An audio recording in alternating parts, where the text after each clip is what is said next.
All right. So I'm at a rental house and I only have about a year left here because we are building a sustainable community called Galt's Landing, where every home site will be about 1.2 acres and it'll have its own well, its own power supply, and its own complete permaculture designed food forest. So Nice. that's, What yeah, state is that in grow zone, just so I can have that's it for my info? 9B in Central Florida near Orlando. Okay, nice. Yeah.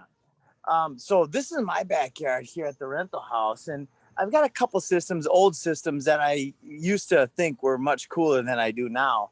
I still like the soil system. I wouldn't buy another one of those, although for some people, I think they're great. Just not for me because I'm big into the soil. But for somebody who's got, if you got an apartment or a deck, or you don't have the ability to put anything into the soil like a townhome or something, in fact, look at the kale on this thing. I mean, Yeah. isn't that cool? Yeah, it's awesome. I like those kinds of things where for a bit of more of a aggressive species where it might start to, get away from the household and start Yeah. penetrating the natural ecosystem. It's very good for enclosure. Yeah, for sure. Yeah. And, we got a bunch of tomatoes coming. We've been picking tomatoes off here for a while. So we've got some other starter trees that we're going to be planting at Galt's Landing, neem, and a lot of papaya, some rosemary. Now, this is one of my favorites. In fact, I'll go in the backyard and I'll show you. Got some more of this. This is moringa. Moringa. Moringa are just incredible. I'll come back and show you some of this stuff in a sec. But do you know what a moringa is? I do not. That's new to me. Okay, moringa is known as the tree of the drum in India. And this tree right here, this was a stick from another moringa tree. I just stuck it in the ground. And this was about in March, actually, when I stuck this in the ground. And it looked dead for the first 3 months. And now these leaves are coming up. Now it's probably 8 feet tall now. But these leaves have more vitamin A than carrots, more potassium than a banana, more calcium than milk, more protein than eggs, more vitamin C than oranges. It's incredible. And some people even grow this as an annual because it does grow really fast. I just come out and eat these every single day, like a goat. And it's amazing. It tastes sweet and a little bit radishy, but very mild. Okay. And then this is where we throw all of our compost here in the back. We hide it from the neighbors, kind of in the back. And then just for fun, I put turmeric and some different things around different areas. This is a Cuban oregano. And here we've got some ground cover, some sweet potatoes. And then throughout the edge, in permaculture, you work the edges, especially in a yard or a HOA like this. I love throwing things around the edges. See, back in the back, we've got a bunch of turmeric growing back there. And mulberry, elderberry. I love berry bushes everywhere, just about every zone. In fact, I think every zone you can have berry bushes. And one of the best foods in the world for a medicinal food and for taste and antioxidants is berries. So we way underutilize like this whole thing. In the vision that we have at Food Forest Abundance, this lawn will be edible landscapes, at least half the lawn, and berry bushes along all the edges. Of course, the whole guilds with everything combined. We've got a little garden gnome. And then now this thing here, you see this thing right here? The green thing with looks like a camera lens. Yep. It's a motion activated. It's called Rodeo. It's a solar motion activated anti-deer contraption. Oh. And I think it works. This are my sweet potatoes and all the yucca, papaya leaves, everything. It was just getting crushed. In fact, this whole bed was loaded. You couldn't even see the soil a few months back. And so we just got that. We put that in about 2 weeks ago, and things are starting to come back now. The deer haven't come around. I think it's because of that little contraption. Interesting. And yeah, it puts out some kind of sound or vibration that the deers can sense, but we can't. And I think it works. So do you notice? Do you have dogs? Do you notice if any other animals are sort of obstructed by it? So the neighbor here plays tennis with his dog, and the tennis ball flies over here every day, and it's awesome. And the dog doesn't seem to be bothered by it, but quite frankly, I don't know for sure because the dog's always running, so it's not that kind of thing. The turmeric is getting to the end of its lifespan here. It's November, so get some. I love this. Some passion flower vine growing up in there. Oh, but nice. This is going to be harvested probably in another month, sometime in December. All those leaves will die, and then we're going to have so much. We're going to plant this along the edges in a bunch of different areas at our community Galt's Landing. A lot of the stuff, what we're doing now is getting the starters ready for transplant. So this one here, I love saving seeds. It's just so easy to do.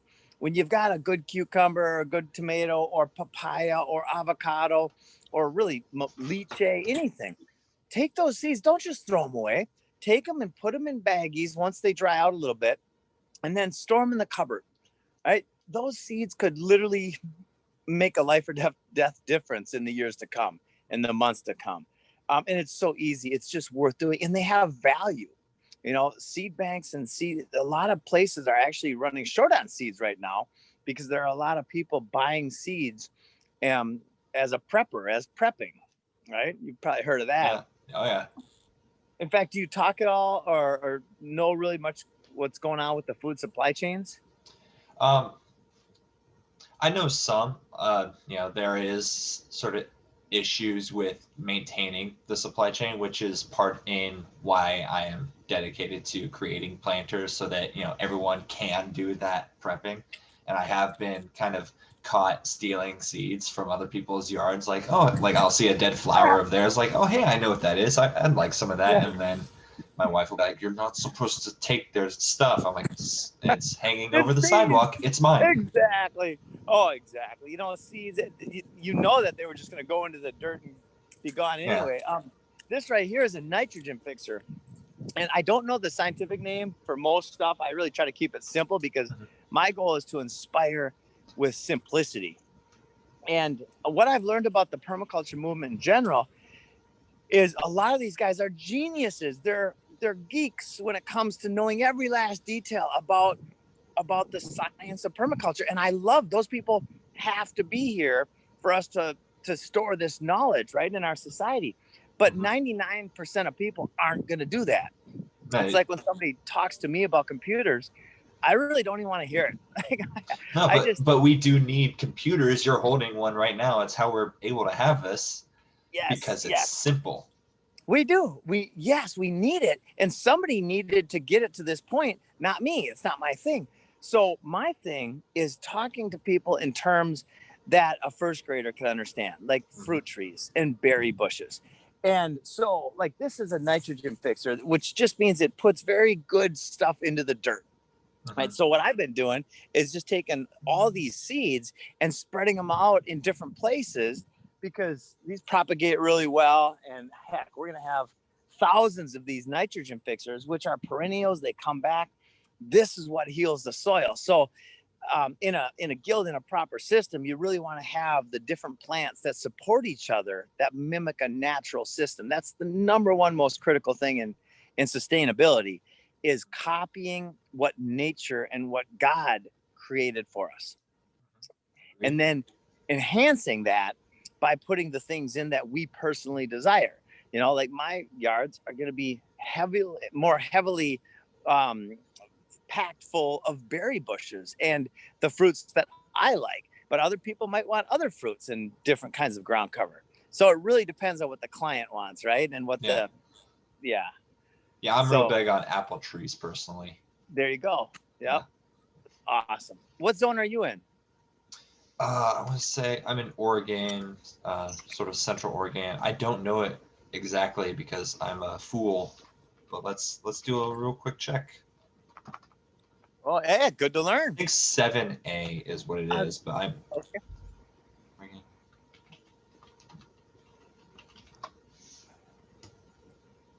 Zone 6. Okay. Good deal. Yeah, and you've probably got quite a few zones with the elevation differences Mhm. there too. So Yeah, like where cool. I'm at is like a low plains. It's in the Willamette Valley. It's so wet and so um, just thriving. But where I'm from, it's high desert, so it's like just sagebrushes and cinder everywhere, and Yep. a couple pine trees spread out. But it's just so varied. Yeah. Yep. Also, That's cool. 5,600 feet elevation. Nice. Okay. Yeah, That sounds beautiful. or So what 36. the questions I've been asking for the last 13 years since I originally learned that we are destroying our Earth's most precious resources, our soil, our air, and our water, is are there solutions? And then I found out there are everywhere, and they've been proven in just about every zone, and they're in the permaculture world. And then so if they've been proven, then my question is, why aren't they everywhere? Why are people still so attached to these lawns, which are the most destructive monocrop on our planet, using more resources than any other crop, and they don't provide a food yield, right? Well, the answer is because people don't understand how easy it is to grow food at home using perennials. Like, I'm a huge fan of perennials. There's an olive tree in the Greek Isle of Crete that was planted over 2,000 years ago that's been producing olives for thousands of years. Isn't that nuts? That's crazy. Yeah. Like, is it the plant itself or just like the DNA sequence of that plant has been? It's a big ass olive tree. Okay, so it's that huge. one plant that's 2,000 Yeah. year old olive tree. Check it out on Google. Say 2,000-year-old olive tree in Crete, and you Got just it. see this massive thing. It's so cool. It's going to be showing up right above your head in the video. Oh, no way. That's really cool. Huh. Well, I'll have to do it, but yeah. like when I edit the Oh, video. in the video. Yeah. I love it. So this is the solutions to all the world's problems. In fact, I'd like to go through, if I have a second, can I go through a few of these? Go for it. This All is your chance, man. Deforestation is reversed when everybody just plants, let's say 15 or 20 different food producing plants in your yard, berry bushes, edible ground cover, things that take less maintenance than your lawn and don't need any poisons. Nature will do what it does when oh my gosh, you see my daughter, look at her, she's in she's in the window. I love it. That's my motivation right there, folks. We have to create a world of abundance for our grandkids, but deforestation is reversed. Mass extinction is reversed. Cancer, diabetes, heart disease, reversed when we come out here for 15 minutes a day and just feel the vibration of nature and eat some blueberries, eat some elderberries or some blackberries or some raspberries or some peaches and all these different things that are like God's gift. They're so ridiculously easy. Like the Garden of Eden in my head, like what do you picture if you imagine you were sitting in the Garden of Eden? What would it be like? I'm thinking of like a smaller area just to keep it within like a reasonability, but several trees around the edges, and in between those trees, several bushes, and those edible trees leading outward into a deeper and deeper forest. But in the center, kind of a very spring-like meadow where like something might be grown here. And, oh, look, that's a very edible plant that I could just pick up, and she's waving at us. But yeah, just a beautiful meadow like what would be in a permaculturist's dream. Yep. There you go. That's exactly right. It's when I think of the Garden of Eden, I think of colorful fruit of all different shapes and sizes. I think of the smells of the fruit. I mean, this is nuts. You take a pineapple and an apple and a cherry and you think, that's just a miracle. Like, are you kidding me? And then the tastes and the smells, and our whole life, if you look at how this goes throughout our whole culture, society, everything, like, the scratch and sniffs, what are they of? They're of fruit, right? It's beautiful. We're meant to have these things all around us. But here's the thing is there are people, and there always have been people, who want to control the energy of society. And how do you do that? Well, Henry Kissinger made the deep state's intentions very clear when he said in the 70s, he said, if you want to control nations, control oil. If you want to control people, control food. That's a control strategy that has been in the works for a long time. And think of the industries that are born out of this strategy. Big pharma would be gone if we had edible landscapes because everybody'd be healthy. Big ag, which is the most destructive industry on our planet, which is really the cause of deforestation, which then, and the nutrient lacking food and the poison, the glyphosates and all those things that are in our food, all of these industries and these worst things in our society would be gone if we simply planted a bunch of fruit trees and nut trees and edibles and berry bushes in our yards. Yeah, I couldn't agree more. It's again another thing that myself and Plantr as a whole were trying to make a real big change to, trying to bring this to everyone and make it more of a mainstream idea to give those people that control over their food and just a whole new world all inside the thing you're holding, talking to me. Yeah. I mean, when you combine the technology of the day, which is awesome, with the technology that God gave us, which is awesome. It's like mind-boggling. We could take one seed of that moringa tree, and within 10 years, that one seed will produce way over a million meals. Now, how is that? Because within 1 year, you've got hundreds of meals off this tree worth of nutrition, but then you've got millions of seeds, each producing a new tree. Like, it's crazy what nature has given us, what God has given us, however you want to call it. It's everything we need to have the Garden of Eden, but it's up to us. It's not up to any governmente. The word govern means to manage or control, and the word mente means mind. So when they say, when did this conspiracy start? Well, when the word was originated. Like, it goes way back. And so the solutions are within our hands. They're all over the place. And we just have to take little steps, and we will have the Garden of Eden. It'll be absolutely paradise. I'm sorry, I'm still kind of reeling from the little mind blowing you just gave me, the governmente, and it literally meaning mind control. I'm a little taken aback by that one, but I really like it. Yeah, I really don't like it, but yeah, no, I agree. I get it. Kennedy, he said, tell me not what your country can do for you, but what you can do for your country, or something like that, right? Yeah. It's not what your country can do for you, but what you can do for your country. And what is our country? Well, that's a representation of our society, our culture. What we can do, the most important revolutionary act that we could do, is plant seeds and be self-reliant. That blows away everything else. There's different seeds of liberty. There's the lead seeds, but I like the plant seeds even better. I like them both, but I like the lead seeds for fun and the plant seeds for nourishment. There you go. Both are needed in absolutely. Society. You have to have both. Thomas Jefferson said the tree of liberty must be refreshed from time to time with the blood of patriots and tyrants, for that is its natural manure. Why did he say that? And why did Goethe say it before? And why did, Demosthenes say it when he was fighting King Philip over 2,000 years ago? Because it's the human condition. It's the human condition. It's just how it is. But it's a divine reality, because with contrast, with struggle, we have to ask new questions. And those new questions are what get us to the next level of consciousness and of life and of amazing technology in every way.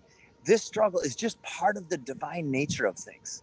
And so instead of worrying about it, let's embrace it and just know that it's our job. It's up to us, not any government. This is probably going to be the best episode for like months to come because you're such a great speaker, but you're right. And gosh, you're losing me on this one. Good, bro. You're a very good speaker is what I'm trying to get across. I don't know if you've been told that, but well, it's my life. I'm dedicating my life to being a better and better speaker all the time, studying from the best in the world and learning more about stories and things like that. So yeah, thank you. It's very encouraging to hear that. And it's the tip of the iceberg. We're going to change the freaking world. And that's what our big, yeah, because it will change with or without us. However, the vision that I've been holding and asking these questions about for the last 13 years is basically how do we bring these proven strategies, these proven technologies, which are natural technologies, to the masses? How do we catalyze a shift in consciousness whereby when people see lawns with death, no food, they're going to be like, that person just hasn't woken up yet, right? And not a hardcore shaming or criticism, because that doesn't work.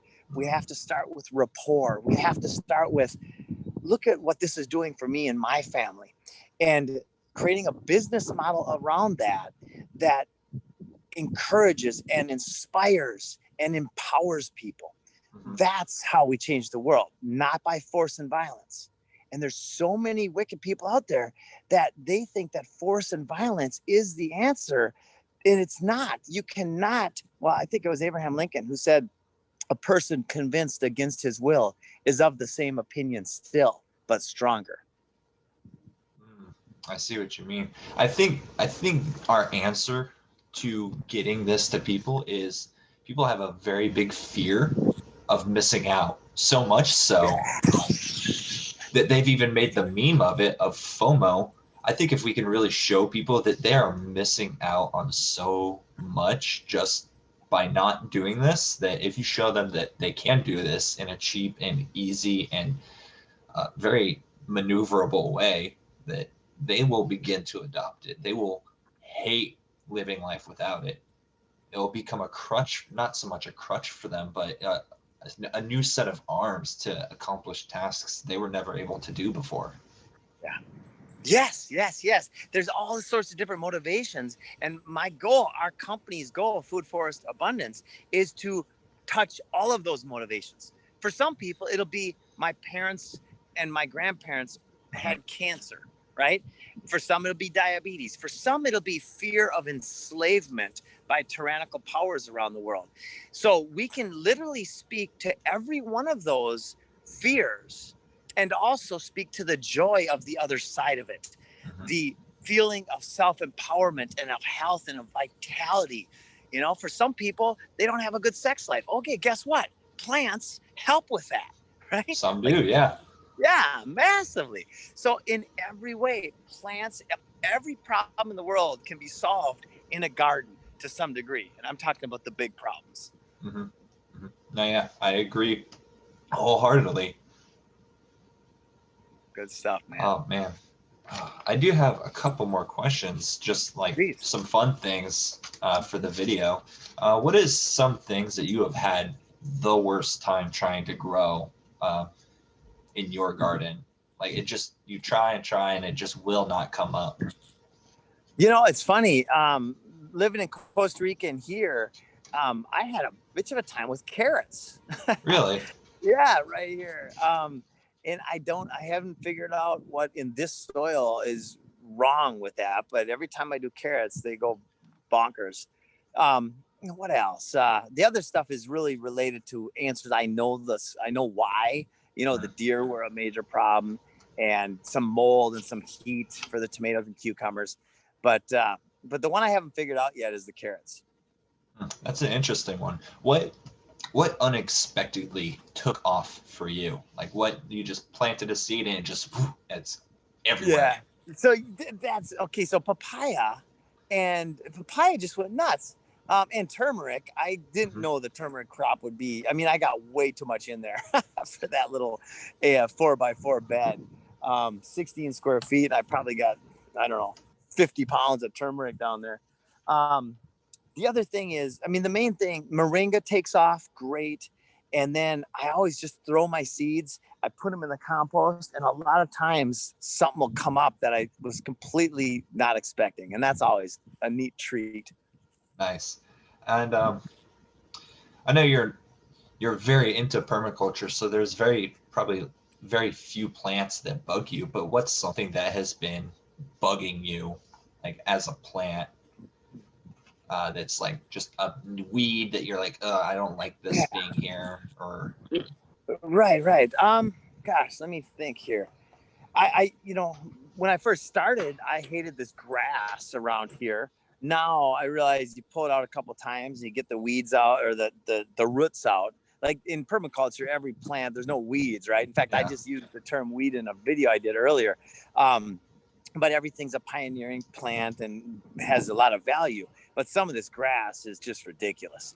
One thing I did have a problem with wasn't a plant, but in Costa Rica, the leaf cutter ants were a real right. bugger. They Oh would yeah, come in and just wipe it out at times. I'm sure. And I know this one's a rental property, but your new place, what's something that you would like to do with it that you're not already doing?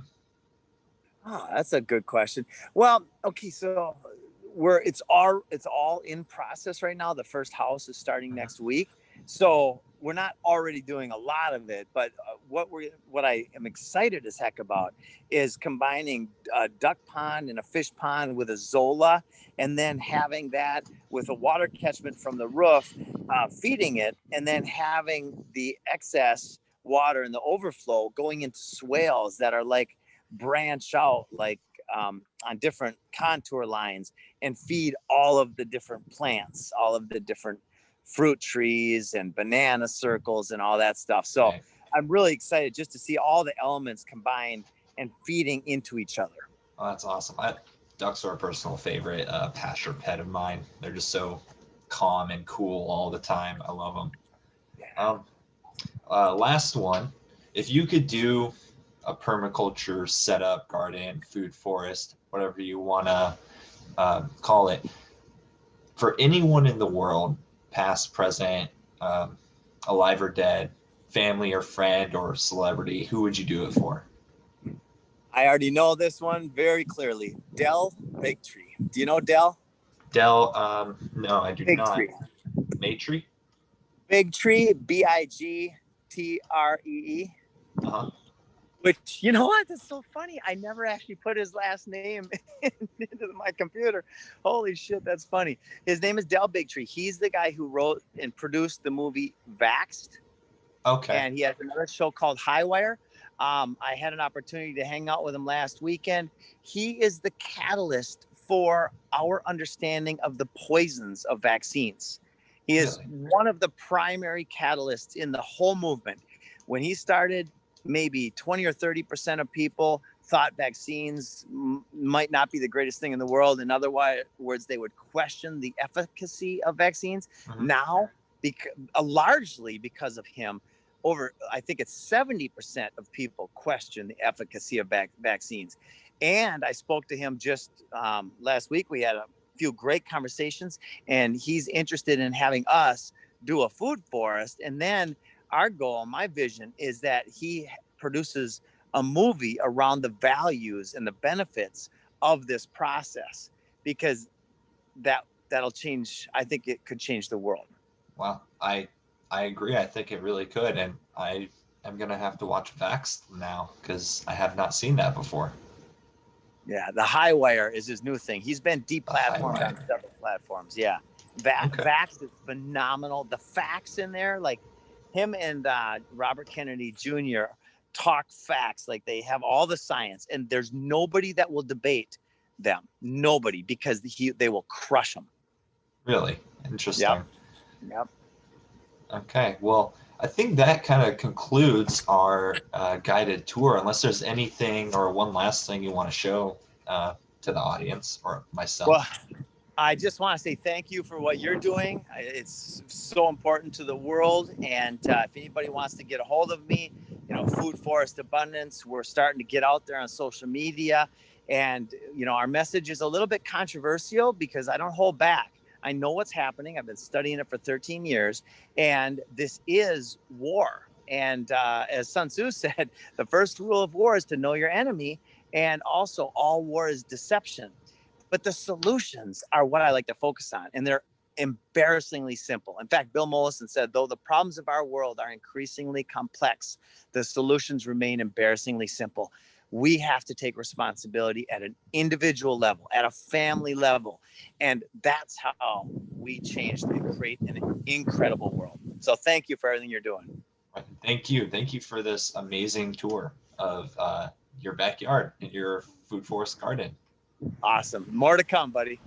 Awesome. Thank you. I'll get in touch with you soon again. Okay. I look forward to it. Later. Yeah. Bye. Ciao.